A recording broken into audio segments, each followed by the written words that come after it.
All right. So let's talk about Logan Sama. Okay. So Logan Sama said this, right? He said, bring back the CPT leaderboard. Keep the amazing World Warrior system as a way for people to qualify. You can't travel. No more online premieres, no more offline winner-only premieres. We are so close to a great set of possibilities. And me personally, I agree like 85%. I think everyone can agree with this of like bringing back the point system, because like I said before, Mena has gotten second, fourth, and second in all the offline premieres. Because there's only 3, and guess what? He is still not qualified. He has won so many tournaments, and he's been top 8 in so many tournaments, yet he's still not qualified. People would probably say, like, right now, consistency-wise, he's probably the best player right now, easily. Like, you can't even argue it. Don't even try to argue. CEO was considered a premier. CEO was considered a premier only in like everyone's eyes because it was the first major Street Fighter 6 tournament. So it was the first one. We only had like 20 to 30 days to play the game. Now, if we had a point system where it was like, oh, you know, if you got second, you got 500 points. And if you got first, you got 1,000, because like it matters a lot. He'd be qualified easily because they'll have at least 1,000 points. Like the amount of people that get second at these tournaments, it's like they get nothing. The winners get all the rewards. The losers get nothing. It's like, oh boy, what, Chris Wong got second and won? Whoop-de-doo. Here's some money, go away. That's what Capcom basically said. Yeah, imagine they get 500 drive tickets and a handshake. Like, bro, I would just be like, I'm not, what? Come on. The second placers in all these tournaments, they what? They may get money and be like, all right, nice try, bud. Try again.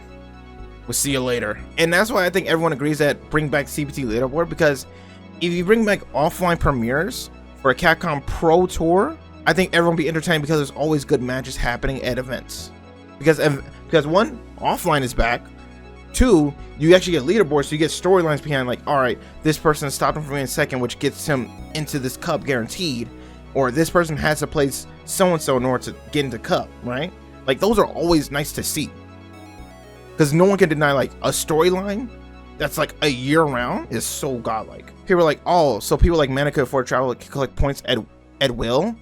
Only winners of eventual qualifier Capcom Cup, whether they are offline or online. Now, here's the problem with this. If you allow only winners to qualify, then what does second place get? All that hard work. Like, bro, Evo, probably the biggest tournament ever. Mena got second. Tell me what he won under the money. He didn't get nothing for the cup, which is the whole point of the tournament, no? I mean, I get money. Money is fine, you know, money's all that. But it's like, bro, I want to qualify for the cup. But if someone has godlike results and still can't qualify in the cup, is one of the fucking craziest shits ever. Now, you are true, what is it, Scar, about like how certain regions get hurt by this, because I know Pachola was talking about it, right? He was talking about like, because Latin America, I think I remember, they didn't have as many like premieres and stuff like that, because, you know, it's hard for them to travel out. It's hard to get stuff established and everything. So it's kind of rough. Now, I think the way to fix that would be like Capcom to reach out and get like, I would say 3 to 4 premieres for each region. So let's say we go to World Map, right? I would put like, what? I'll have CEO, Combo Breaker, Evo, and maybe one more in US. You know what I'm saying? Or maybe I'll spread them out. You know, I may have like 1 in Canada and 1 in Mexico, and then probably 2 in US or something like that, maybe. Have like 2 or 3 in like South America for sure, and then maybe have like 3 to 4 in EU. It could be France, UK, all that stuff. I'll have them all like different areas, and then have what is it, like maybe like 3 to 4 in what is it, in Japan. Trying to save money. They're trying to save money, but it's like, if I have 3 to 4, so let's say this, and they got, let's say they have 4, right? 4, that's 8 already. 4, that's 12. 4, that's 16. And I'll have 1 in Australia, right? So that's like 17 already. I'll have the World Warrior system with its own set of points, because that way people can qualify from there as well. I also have, of course, the winner qualifies for that no matter what. The amount of just stuff that's happened because of offline is like so awesome. And when you have, you know, just some of the top players not be able to qualify, it's kind of crazy. Here's another fun fact. Idom, Punk, Mena, and Do, they are all on the same coast. only 2 of them are qualifying. Like, imagine if I say Punk's not in Cup, but he dominates tournaments. Imagine if I said Do is in 9 Cup, but he's dominating tournaments. Imagine if I say Mena RD.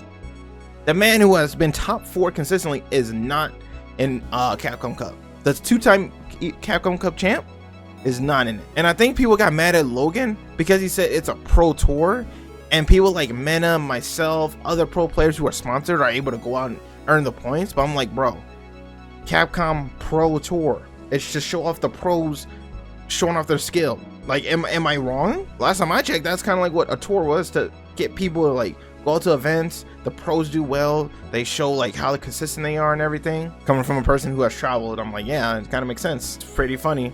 And then this person talked about Logan being on white supremacist, and I'm like, what the f? I know Capcom probably said, oh, online worked for Street Fighter 5, it should work for this game, no problem. Only winners qualify.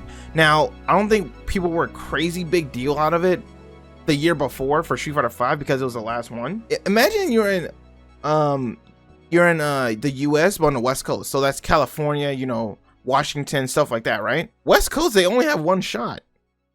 They literally only have 1 shot. After that, it's done. The amount of times Chris T has dominated the West Coast, the amount of times his nephew have been good, Noah, Chris CH, all of them, it's only 1 person. After that, West Coast is done. Y'all say LCQ, but here's a funny thing. Here's the funny thing about LCQ, right?